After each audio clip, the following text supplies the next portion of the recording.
Shout out to the supporters of Tupac's Lyrical. I gotta say this real quick. You know, people make the argument that Jazzy Jeff and the Fresh Prince had the first double album in hip hop in 1989. I'm drawing a blank on the album title. It's either He's a DJ and I'm a rapper, or parents just don't understand. It's one of the two. I think it's He's a DJ and I'm the rapper. But nevertheless, that album was made specifically due to the fact that they had an overwhelming amount of extra music at the end of the song, so they had to edit it because it was like 89 minutes or 90 minutes long, so they had to make it shorter, make it 75 minutes in order to put it out, in order to put the project out. So therefore, they made an album, and I think it had 4 sleeves in it, you know what I mean, the A, B, C, D. So it wasn't intentional on them making a double album. Tupac actually made a double album. You know what I mean? That was his intentions. Secondly, I think at this point in time, if people are very logical, I think one of the most illogical conversations that you can have, like, yo, what album is better? All Eyez on Me or Life After Death? It doesn't make sense. The comparison doesn't make sense any longer.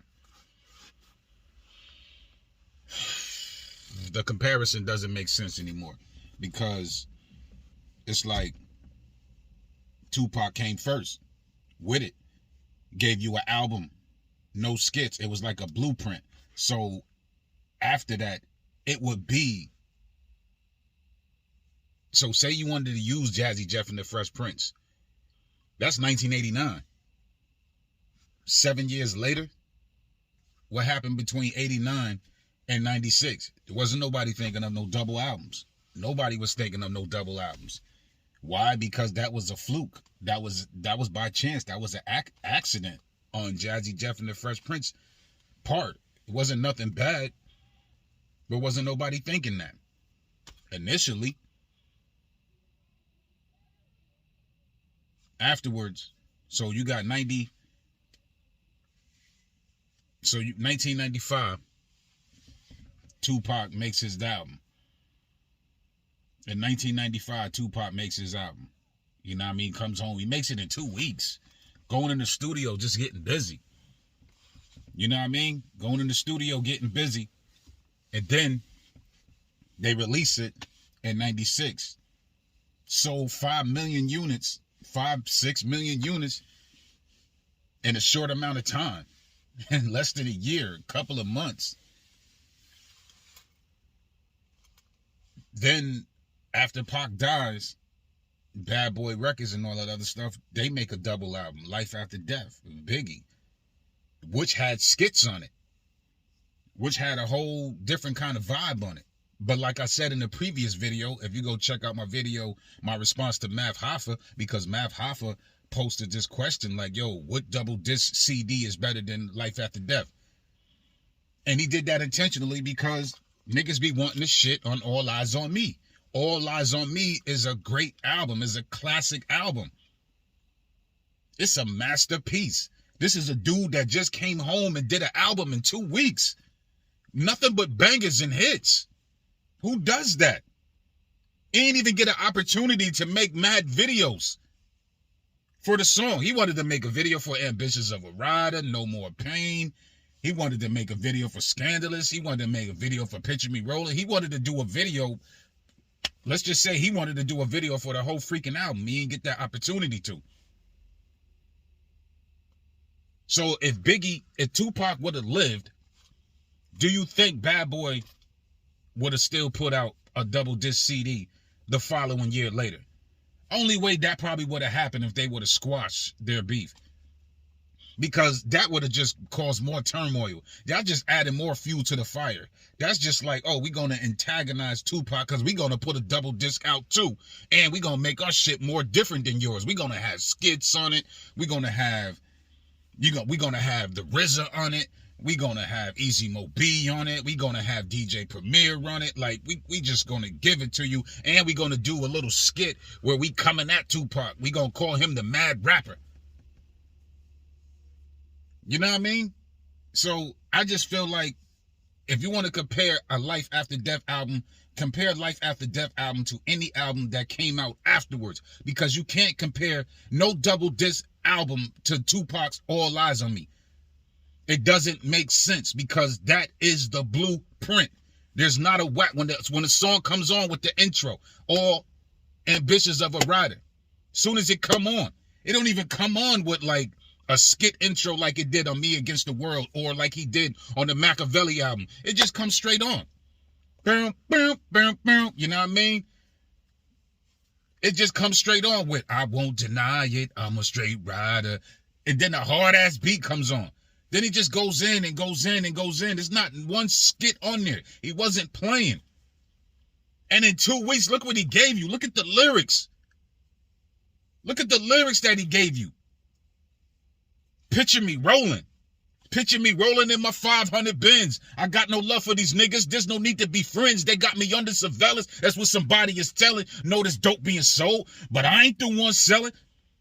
That nigga said I got a puff a gang of weed to keep from going under. The federales want to see me dead. Niggas put prices on my head. Now I got 2 Rottweilers by my bed. I feed them lead. Come on, man. This dude is really talking his life. He wasn't talking story tales.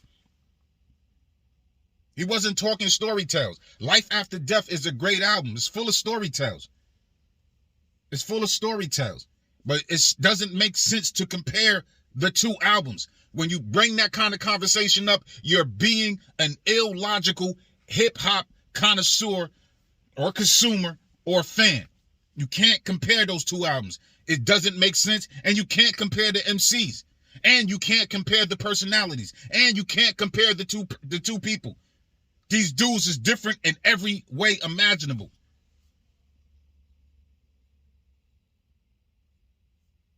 So just remember, All Eyez on Me is the first double album. If you want to give it to Jazzy Jeff and the Fresh Prince, that's on you. You could. But research on how it came about. So they could say it's the first one, but wasn't nobody thinking about no double albums from 1989 all the way to 96. There wasn't nobody thinking that, bro. There wasn't nobody saying, ooh, let's do what Jazzy Jeff and Fresh Prince did. It wasn't nobody thinking that, especially based on the kind of music that Fresh Prince and Jazzy Jeff put out. Real radio-friendly stuff, man. You talk about a dude that just came home from prison for a rape case, a dude that just got shot up, accused of rape, shot cops, all this other stuff, and he comes home and he makes a double album, and that shit sells like 5 million in like 2 months or less. And if I'm wrong, I'm wrong. But it did mad units, and we know that. So why wouldn't somebody, he set the precedent, so why wouldn't somebody follow that standard? So if you're going to follow that standard, you're going to follow that blueprint, then how can you compare this album, a Life After Death album, to All Eyez on Me, and then say Life After Death is better than All Eyez on Me? How is that even possible, bro?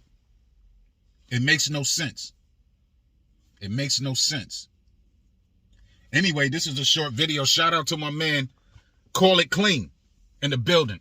He says he has my videos in hip-hop groups. So this is one of those moments right here, brother, where you can tell them, like, man, y'all can't even compare Life After Death to All Eyez on Me. It doesn't make sense. All Eyez on Me came first. And if they try to say Jazzy Jeff and the Fresh Prince came first, but they jump off, you'll be like, man, that was an accident, so to speak. It wasn't intentional. It wasn't intentional. All you gotta do is Wikipedia that shit. It wasn't intentional. A real quick Google search. But niggas be having so much hate and animosity for Tupac that they don't want to research. They would rather say Fresh Prince was first. And they would rather say Biggie Small Shit is better. And they would rather say any other double disc that came after Tupac shit is better than All Eyez on Me. That's pure hate, bro.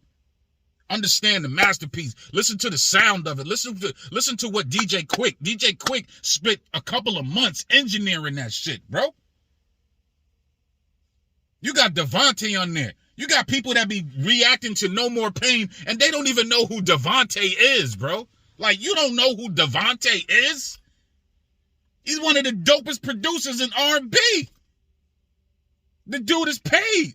The dude is a genius. You don't know who Devontae Swing is? Get out of here, man. Dudes be saying What's Your Phone Number is whack. That's a Prince sample. And I think The Time used it first. But listen how Flo singing. Listen to how Danny Boy singing. Listen to the phone conversation on there. I guess if you want to call that a skit, you could, but it's not. Because a skit is something that takes place between two songs. That was inside the song. That was an actual conversation. That was brilliant. That was brilliant. The song is called What's Your Phone Number? And then they actually having a conversation on it. Well, so if you want to call that a skit, then that song inspired other people. That song inspired those who made a double disc to do skits. To be perfectly honest, one of the first rap albums to do a skit was De La Soul. 3 Feet High and Rising. If you want to be perfectly honest, and that came out in what? I think 89. But come on, man. Stop comparing Life After Death to All Eyez on Me. Both great albums, but the conversation is illogical. It's nonsensical. It makes no sense. Don't do it.